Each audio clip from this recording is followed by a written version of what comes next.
किसी को दल बदलना है तो इस्तीफा दे के बदले। मध्य विधि चुनाव हो, अगर आपको लगता है कि आपने जिसके साथ गठबंधन किया है उससे आपकी विचारधारा मेल नहीं खा रही है तो मध्य विधि चुनाव करें और तमाम विधायक हैं जो इस्तीफा दें। बिल्कुल लोकतंत्र के लिए सही नहीं है। जनता ने आपको इसलिए चुना है कि हमने आपको एंटी बीजेपी वोट किया। पहले चोरी करा रहा धनबाद के एरिया। बाबूलाल जी ही बताएंगे, उनके पास सारा रिपोर्ट आया है। आप भी उधर उस क्षेत्र से विधायक हैं, आपको बाबूलाल जी जानते हैं कि उनके दल के लोग ज्यादा वहाँ कोयला के कारोबार के हिस्से में आप ही हिस्सा होंगे क्या? नहीं, हम जहाँ हैं वैसा ही रहेंगे।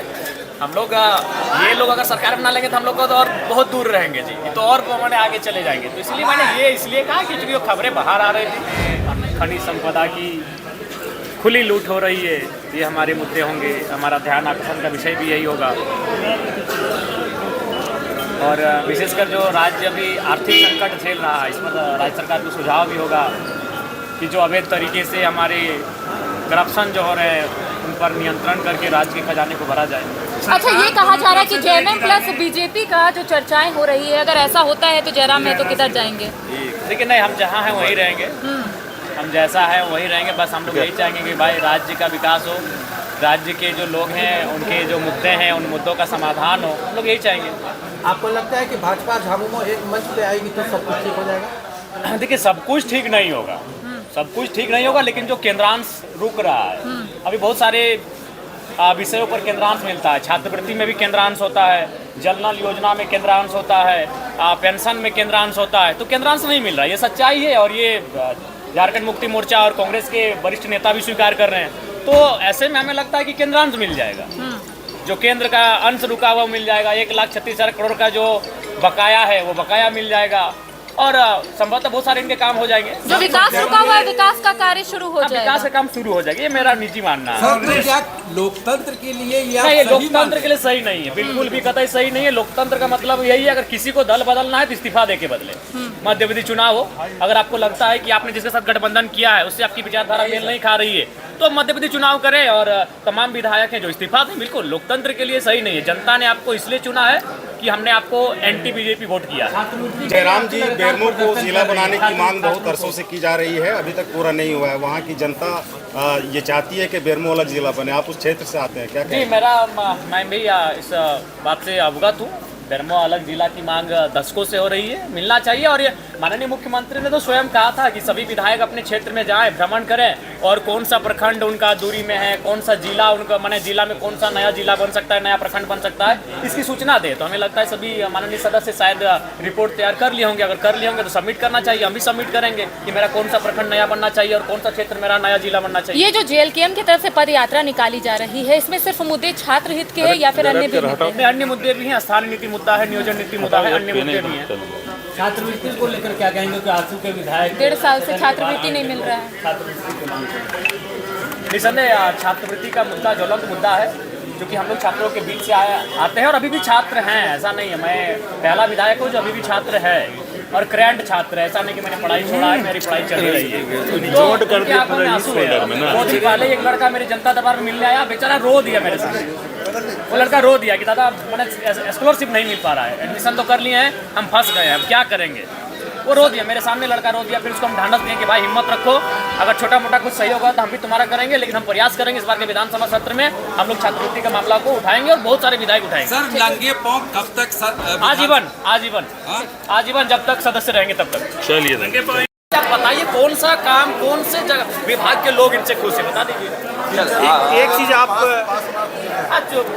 पास है, लेकिन पास से नहीं चलेगा, टॉप होना चाहिए, विधायक होना चाहिए। एक चीज आपने कहा था कि बीजेपी के साथ सरकार, ये हमने इसलिए कहा कि देखिए मुख्यमंत्री 4 दिन से दिल्ली में है, राज्य को छोड़ दिए हैं, उनकी मैडम भी विधायक है, वहाँ तो जाती ही नहीं है जो गांडे विधानसभा है, तो क्षेत्र को छोड़ के अगर वो दिल्ली में बैठे हैं और ये तो हम तो मीडिया चैनल के माध्यम से बाहर आई खबरें सुखबुगाटी बोले बना लेना चाहिए।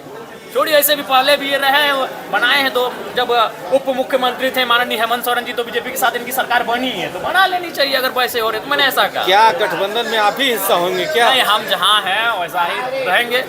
हम लोग ये लोग अगर सरकार बना लेंगे तो हम लोग को तो और बहुत दूर रहेंगे जी, तो और मैंने आगे चले जाएंगे। तो इसलिए मैंने ये इसलिए कहा कि चूंकि वो खबरें बाहर आ रही थी और नहीं होता है तो सरकार को कम से कम केंद्र से समन्वय स्थापित करना चाहिए। ये सच्चाई है कि केंद्र का जो अंश मिलता है राज्य को, इस राज्य के साथ सौतेला व्यवहार हो रहा है। इस बात से हम भी सहमत हैं कि झारखंड राज्य के साथ दिल्ली में जो बैठी एनडीए की सरकार है सौतेला व्यवहार कर रही है।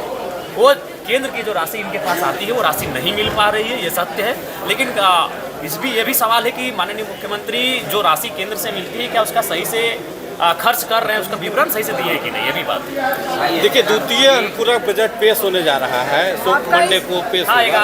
11,000 लगभग करोड़ तो सरकार की इसके पहले अनुपूरक बजट पेश किया था, तो आप इसमें कितने संतुष्ट हैं? दूसरे अनुपूरक बजट पेश किया जा रहा है। देखिए, अनुपूरक बजट पेश कर रहे हैं, हम उस निर्णय का स्वागत करते हैं, क्योंकि अभी राज्य को बजट की आवश्यकता है। राज्य के सारे निर्माण कार्य अधूरे पड़े हैं, सारे कार्य पेंडिंग है। लेकिन उस बजट में किस प्रकार से खर्च हो पाता है, किस प्रकार से उस बजट का संग्रहण हो पाता है, ये विषय रहेगा। तो लगातार जिस तरह से सीजीएल परीक्षा को लेकर हाईकोर्ट से लेकर सड़क तक पूरा हंगामा हुआ, हाईकोर्ट उसके बाद निर्देश दिया कि रिजल्ट जारी किया जाए, इसको आप किस तरह से देखते हैं? देखिए, उस पर सरकार विचार कर रही है। सरकार हमें लगता है कि उस पर हम लोग बैठ कर ही बात करेंगे। अगर मौका मिले सबसे सुझाव का सर्वदलीय बातचीत में तो बात करेंगे। मुद्दे बहुत सारे हैं, लेकिन अब सदन 4 दिन का है, आप भी जानते हैं 4 दिन का सदन है, तो सदन की कार्रवाई बहुत कम दिनों की है। मैं तो चाहूँगा कि कम से कम शीतकालीन सत्र और मानसून सत्र कम से कम 10 दिन का कार्य दिवस हो। बजट सत्र तो 1 महीना चलता है, 20 दिन कार्य दिवस होता है, लेकिन बाकी जो 2 सत्र बहुत छोटे होते हैं, इनमें हमारे मुद्दे रखने का समय नहीं मिल पाता। जो आरोप पत्र जारी किया गया था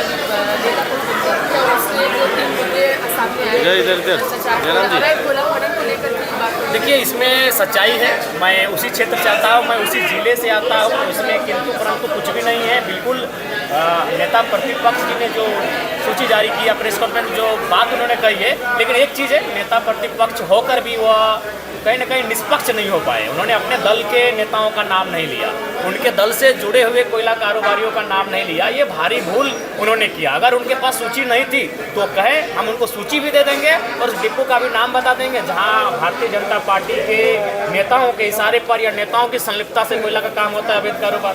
ये उन्होंने हमें उम्मीद थी कि वो एक सरकारी शिक्षक रहे हैं, वो निष्पक्ष होंगे बाबूलाल जी, लेकिन जब वो प्रेस कॉन्फ्रेंस कर रहे थे, काम तो उन्होंने अच्छा किया, लेकिन निष्पक्ष होकर नहीं कर पाए। वो अपने दल के नेताओं का नाम नहीं लेते। तो भ्रष्टाचार के मुद्दे पर कई पर सवाल उन्होंने घेरा और कई का नाम का खुलासा किया, तो किनका नाम नहीं खुलासा कर पाए? अपने लोगों का खुलासा नहीं कर पाए। उनके सांसद जी के नेतृत्व में जो कारोबार चलता है, उन लोगों का खुलासा नहीं कर पाए। ये कौन नहीं जानता है। आज अगर धनबाद की बात करेंगे तो धनबाद में सबसे ज्यादा कोयला का पैसा किसके पास है, बाबूलाल मरांडी जी जानते हैं। और उनकी धनबाद के विधायक ठीक, एलबी सिंह ही ईडी का रेड हुआ, उसमें करोड़ों रुपया पकड़ाया। बाबूलाल मरांडी के साथ फोटो भी, बीजेपी से टिकट के दावेदार थे। हाँ। फोटो का बात मत कीजिए। राज सिन्हा के टिकट मिला, अच्छी बात है, वो विधायक श्रेष्ठ चुने गए, बधाई। लेकिन एलबी सिंह भी टिकट के दावेदार थे। तो कौन कोयला चोरी करा रहा धनबाद के एरिया में? बाबूलाल जी ही बताएंगे, उनके पास सारा रिपोर्ट आया है। आप भी उधर उस क्षेत्र से विधायक हैं, आपको बाबूलाल जी जानते हैं कि उनके दल के लोग ज्यादा वहाँ कोयला के कारोबार के हिस्से में सम्मिलित, क्योंकि सांसद उनका 6 विधायक होते हैं धनबाद जिला में, जिसमें झरिया, बागमारा और आपका धनबाद 3 विधायक उनके पार्टी। हेमंत सरकार के रहते हुए बाबूलाल को बताए कोयला चोरी कौन करवा रहा है या उनके लोग कैसे करवा रहे हैं? नेता देखिए, सीएम के बाद कोई अगर लीडर होता है तो अपोजिशन होता है, और उनकी बात में भी गंभीरता से राज्य को लेती है, राज्य लेती है, मीडिया लेती है, जनता लेती है। तो निसंदेह वो गंभीर इंसान है, गंभीर बातें उन्होंने कहा है, लेकिन बस वो निष्पक्ष नहीं होकर पाए, वो अपने लोगों का नाम नहीं गिना पाए। आप सुझाव देंगे क्या? लाइव चल रहा है, लाइव जी, मैं उनको सुझाव दूंगा, मैं उनको लिस्ट भी दे दूंगा कि उनके लोग कहाँ